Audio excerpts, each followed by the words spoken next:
Salam NKRI, saya baru aja nonton nih sebuah video dari channel YouTube Tempo.co yang judulnya Ambisi dan Manuver Iriana Jokowi untuk menjadikan Gibran Cawapres Prabowo. Biar saya tidak salah menarasikan, tidak salah menyampaikan, tidak salah mempersepsikan, saya sengaja menonton video tersebut sampai selesai. Video tersebut berdurasi 41 menit 50 detik. Iya. Di situ penjabaran para jurnalis Tempo benar-benar dikupas tuntas, setuntas-tuntasnya sampai akhirnya terbongkarlah semua.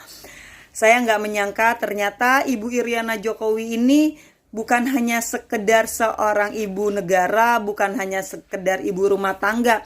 Ternyata Ibu Iriana juga seorang penulis skenario drakor.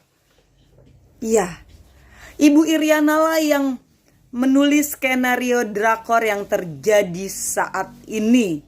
Ibu Iriana ternyata sangat berambisi menginginkan Gibran menjadi cawapres Prabowo, bukan baru-baru ini tetapi dari setahun yang lalu. Dia sangat berambisi, bahkan dia tidak segan-segan menggeser orang-orang yang tidak sepemahaman dengan dia, gitu ya. Keluarga besarnya Ibu Iriana lebih banyak yang mendukung Gibran menjadi cawapres. Tetapi kalau dari keluarga Pak Jokowi, banyaknya kurang mendukung dengan alasan terlalu muda, terlalu tergesa-gesa.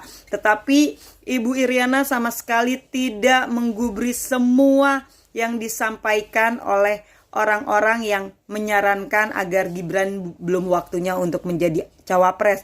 Ibu Iriana tetap dengan ambisinya dan menyeting semua ini sedemikian cantiknya hingga terjadi seperti ini. Contoh, Ibu Iriana sangat sadar bahwa sesuai Undang-Undang Pemilu nomor 19 2023, anaknya Gibran itu tidak mungkin menjadi cawapres.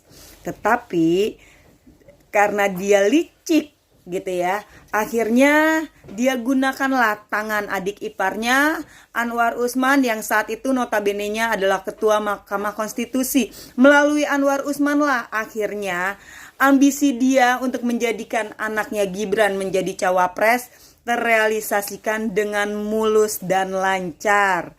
Wow, luar biasa ya Ibu Iriana. Ternyata saya nggak menyangka di balik kesederhanaan Ibu Iriana, di balik kerendahan hati Ibu Iriana ternyata terdapat kemunafikan yang sangat luar biasa. Di balik kesederhanaan seorang Ibu Iriana Jokowi, di balik sikapnya yang humble, sikapnya yang merakyat, ternyata terdapat kebusukan yang sudah mendarah daging di dalam diri seorang Iriana Jokowi. Dan saya di sini pun ingin mengatakan, di balik keberhasilan dan kesuksesannya Pak Jokowi sebagai pemimpin untuk bangsa ini, pemimpin di Indonesia, ternyata Pak Jokowi sudah gagal menjadi seorang suami, gagal menjadi seorang kepala keluarga, gagal menjadi seorang ayah. Kenapa saya katakan itu? Ternyata dari video tersebut dikatakan bahwa sebenarnya Jokowi itu tidak menginginkan Gibran menjadi cawapres karena terlalu tergesa-gesa. Tetapi karena yang memegang kendalinya adalah Ibu Iriana, nih garis bawahi ya, artinya di dalam rumah tangga Jokowi dikendalikan oleh Ibu Iriana. Pak Jokowi patuhlah kepada Ibu Iriana, manut wae gitu keinginan sang istri untuk menjadikan anaknya menjadi cawapres. Ya, Jokowi udah gagal menjadi ayah karena melahirkan anak seorang Gibran yang cacat moral dan cacat hukum. Kenapa saya katakan Gibran cacat moral, cacat hukum? Pertama, saya katakan cacat moral. Gibran masih sah menjadi kader PDI Perjuangan, tetapi dia sudah mendeklarasikan diri menjadi cawapres Prabowo Subianto melalui Partai Golkar. Seharusnya yang benar itu jika Gibran memiliki moral, dia mendeklarasikan menyatakan dirinya keluar secara resmi dari PDI Perjuangan dengan mengembalikan KTA-nya. Setelah itu baru dia mendeklarasikan dirinya sebagai cawapres. Itu yang saya katakan Gibran cacat moral. Terus Gibran cacat hukum, oh jelas Gibran cacat hukum. Kenapa? Karena dia menjadi cawapres itu ternyata berkat skenario sang ibu, kekuasaan sang bapak, dan jabatan sang paman pada saat itu menjadi Mahkamah Konstitusi.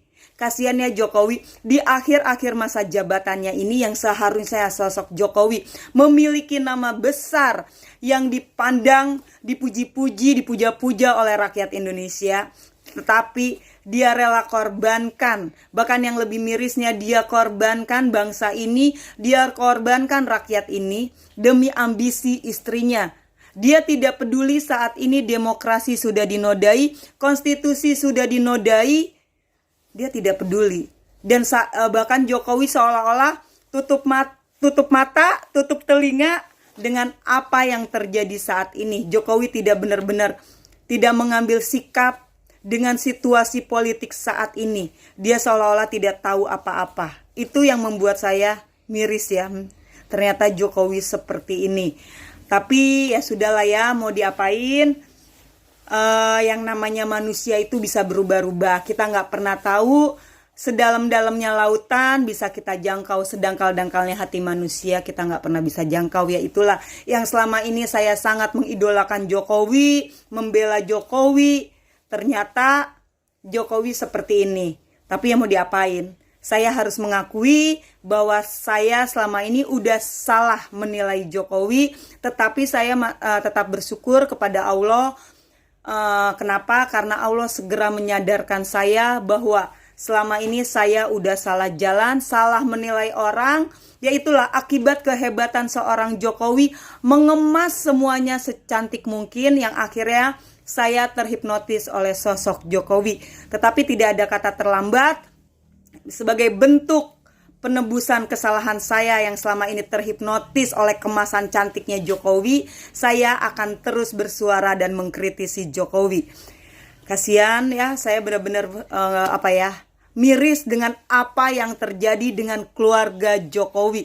Baik dengan Jokowi, baik dengan Ibu Iriana, baik dengan Kaesang, dengan Gibran, dengan Bobi dan Kahiyang.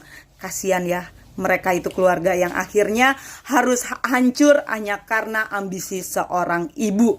Salam NKRI.